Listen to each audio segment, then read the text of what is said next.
majority of these works and the show itself focus on the ideas of misreading and misinterpretation. This is something that has been an interest of mine for a long time, but it's really become sort of like the primary conceptual focus for a lot of this work. And I'm interested in seeing how those images can develop and how ideas of misconceptions can come through the development of the visual image itself. And so a lot of these works are somewhat inappropriate in maybe what they're referring to, what they're referencing for, but it's something that I've been working through during my time here, and I'm really pleased with the work that's come thus far.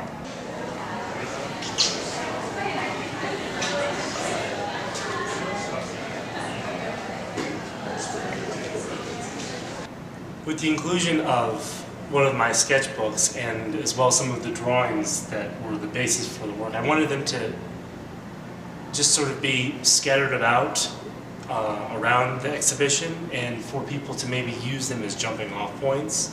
Being that so much of this way of working is based on different processes of making and figuring things out visually, I wanted to include the drawings that I was using to help me figure out how I was going to solve the problems that were going to come about in the actual making of a painting.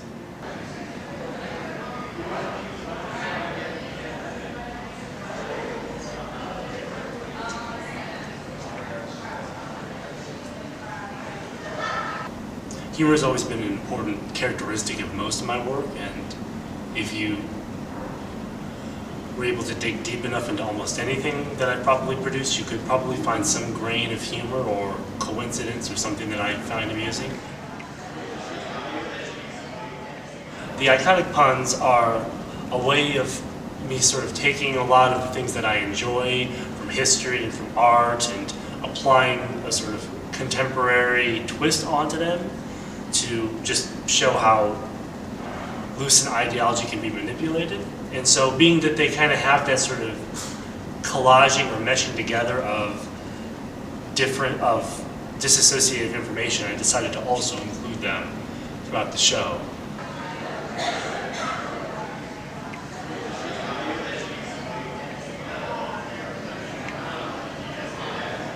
Much of this process of making has even led me to build objects that are specific or necessary for the establishment of whatever scene I might be using in a larger painting.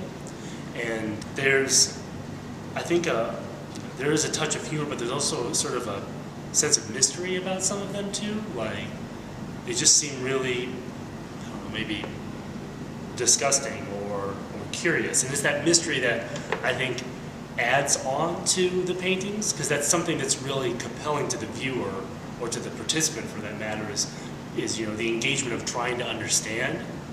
And so with the presentation of even the objects, that still don't answer any questions, that kind of, just allows even more associations to be created. And so that's why I thought it would be reasonable to even maybe show all of my cards, but show they're not all from the same deck, perhaps.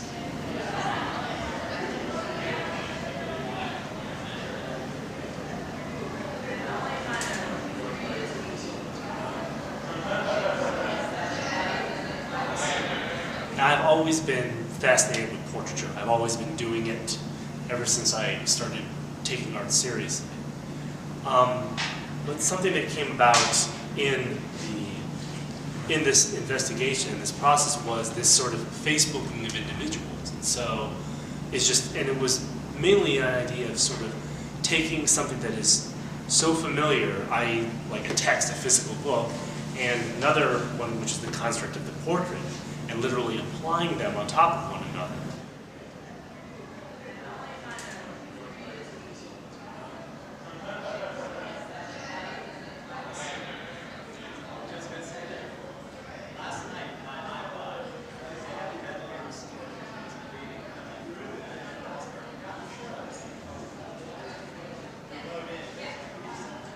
With the paintings, the show, a lot of them are dealing with ideas and notions of exploration, especially added on with this concept of misreading and that of the sort of multiple techniques that exist inside of each representation of each canvas. I've always had a lot of joy in sort of staging these, you know, absurdist, like theatrical moments or film stills.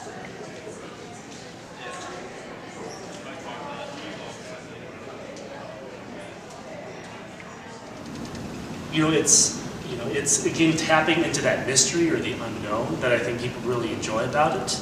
I mean, even though I may start off with a very specific idea about what the painting is going to be about, by the time I get to the actual act of really working through and resolving some of the problems, it's become something very different. And so that's kind of like the culmination of like all of the different practices and processes that lead up to a crescendo. This process of making both objects and paintings and portraits and drawings all are sort of helping me to figure out the placement of myself, you know, in my own artistic world. And I hope that people can find that as interesting or as amusing as I find it.